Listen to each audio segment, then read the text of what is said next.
Ny fitsaboana ara-panazy ataon'ny tenako Corrène Andreas Falmeransoa officiel dia fitsaboana entina manasoa ny mpiara-belona amiko rehetra ety ambany masoandro.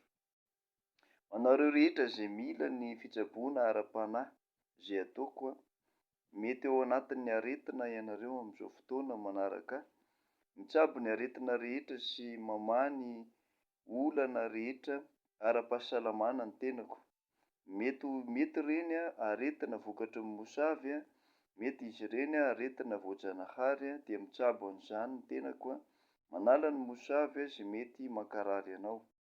Ao anatiny ihany koa ny fitsaboana sy ny famahana ny olam-piainan'ny olona tsirairay avy.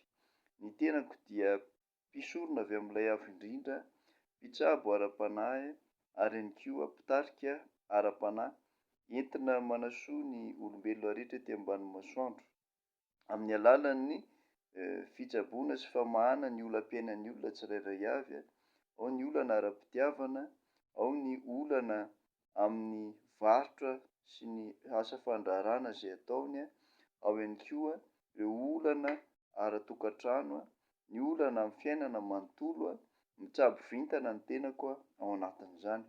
Raha liana ary ianao dia arao mivantana ny amin'ny alalan'ny WhatsApp sy Telegram ny fifampiresahana amiko, afaka fampiresaka amiko amin'ny message privé sy ny appel vidéo ianareo WhatsApp, Viber, Telegram.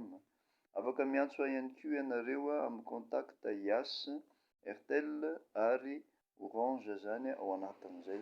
Mankasitraka antsika rehetra ny tenako amin'izao ora sy fotoana izao. Mankasitraka makatelina tompoko lahy sy tompoko vavy. Ny Corrène Andreas Falmeransoa officiel no narahana anareo teto.